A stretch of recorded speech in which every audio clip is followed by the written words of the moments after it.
Jason Mink for Old Guys Who Like Old Comics. We're out on a beautiful Sunday afternoon at the Black Forge Coffee Shop, and we're here for the Comics Swap. Let's head on inside and see what it's all about.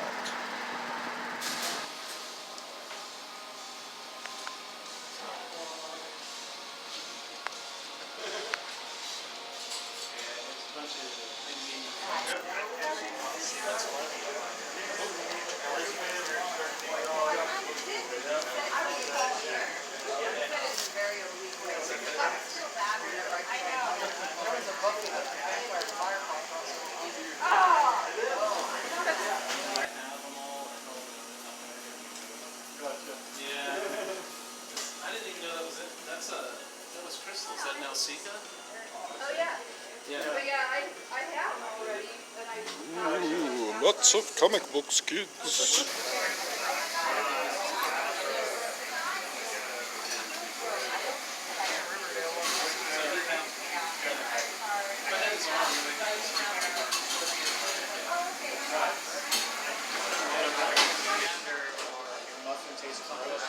Basically, let that show.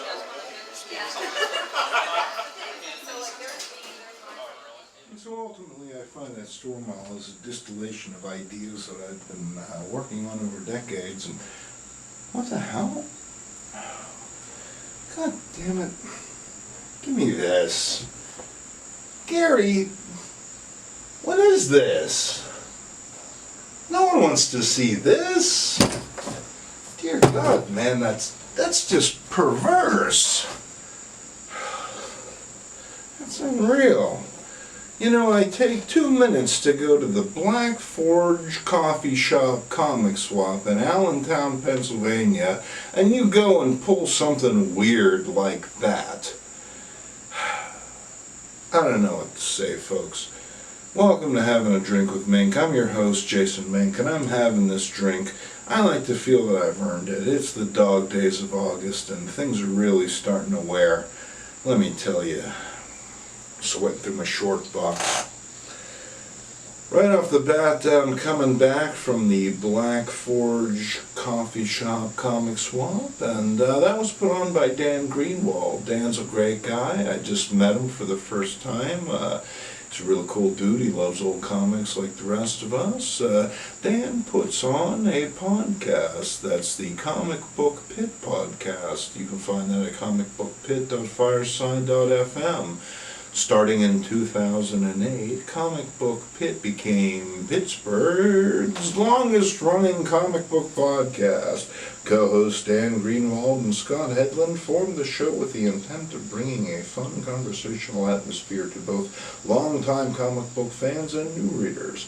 Comic Book Pit covers comic-related news across all media types, from movies to television.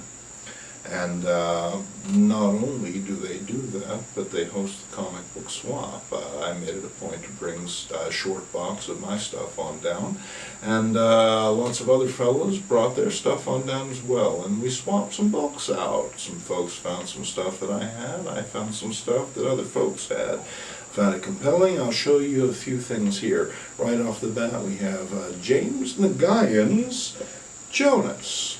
Now, unfortunately, this isn't the same James Nagayan that produced Birdemic and other film classics of that nature, but nonetheless, this is a satisfying read. I'm an aficionado of the black and white comic, and it was cool to get 2 stories in one little book like this. I also picked up a copy of Astonishing Tales featuring the Guardians of the Galaxy. I believe this is a reprint of their origin. Don't have a copy of that, so it'll be cool to throw this into the collection. It'll be great to read it as well, because I've never actually read it. I picked up a copy of Red Sonja #8, and in the same vein, we have a couple copies of Gru. And this isn't the Marvel book, this is the Image Gru. I'm not sure if these are reprints of the Marvel stories or if this is new stuff, but I'm looking forward to checking them out nonetheless. I also picked up a copy of Johnny Quest #5. This is a cover by Dave Stevens, and it's inked by William Messer Loebs. As you know, William Loebs is contributor to Yeet Presents, and that's Old Guys Who Like Old Comics official publication. I'd say if you haven't subscribed, well, make it a point to subscribe below. Bill's work appears in that book from time to time, as well as a lot of other fantastic creators who you would do well to learn about, get to know. And I'm not just saying that because I have a story in the next issue. I also was lucky enough to pick up a couple copies of Spider-Woman, and these feature the Werewolf by Night. That's cool. I dig the more gothic aspect of the Marvel Universe, so I'm looking forward to experiencing these. Speaking of gothic, I also picked up this copy of The Shadow, and let me tell you, that's one honey of a cover.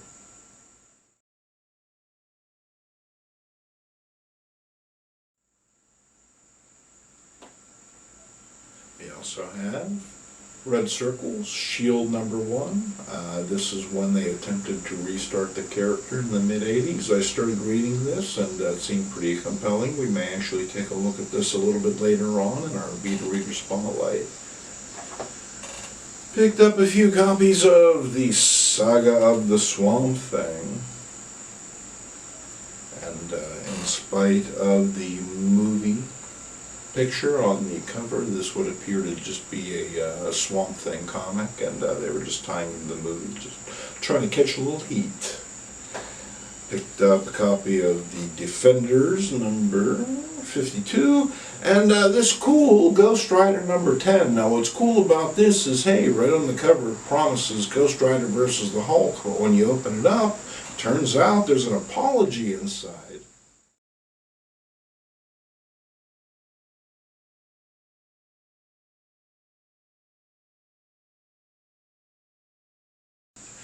And this reprints Ghost Rider #1, and I was super happy to get a copy of that because, you know, battles with the Hulk in the 1970s were a dime a dozen, but a first appearance, pretty cool. So I was thrilled to be able to trade and get a copy of that.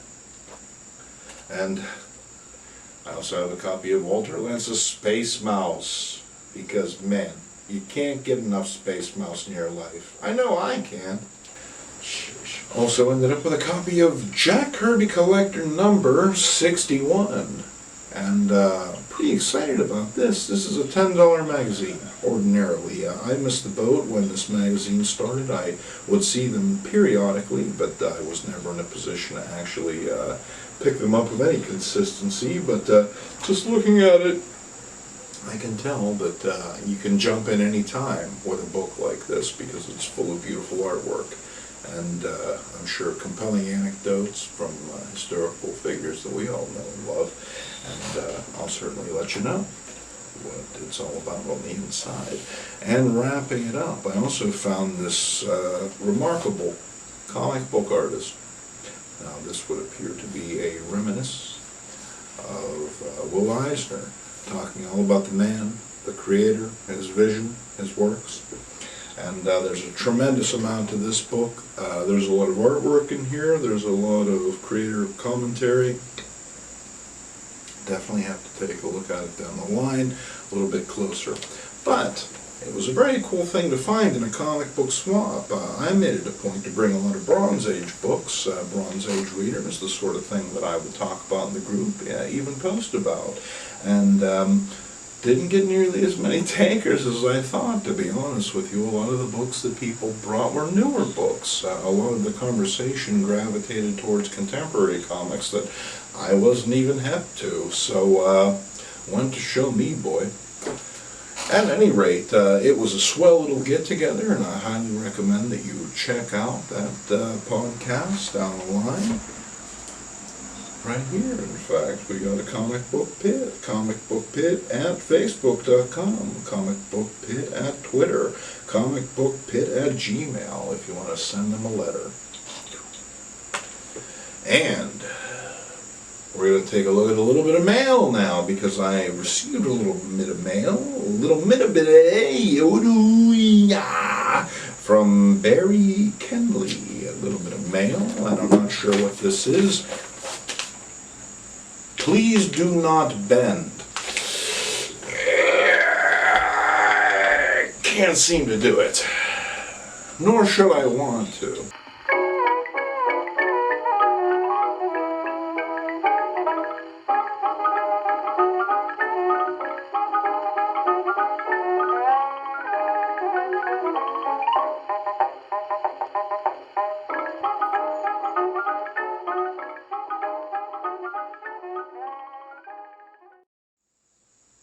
It was also great to get a chance to talk and trade with old guy who like old comics, Todd Simpson.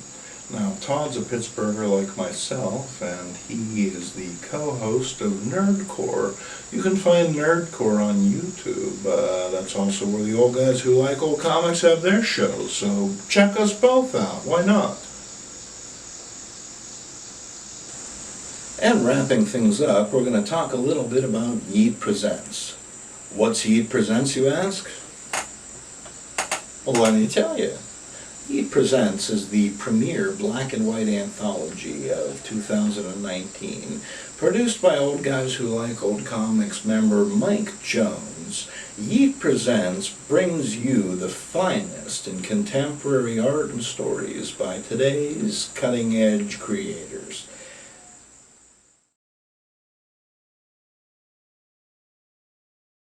So how can you lose, folks? It's the official Old Guys Who Like Old Comics publication Yeet Presents monthly. If you subscribe right now, you'll get every issue that exists in our back catalog, as well as new issues every month. Let me tell you, folks, you can't go wrong. It's like a sore Peter. You can't beat it. Well, this whole thing has been a very, very sweaty experience, and I'm going to go and take a shower now because God knows I need it. For the Old Guys Who Like Old Comics Network, I'm Jason Mink. This has been Having a Drink with Mink, and I better get the rest of this down. I'll see you soon.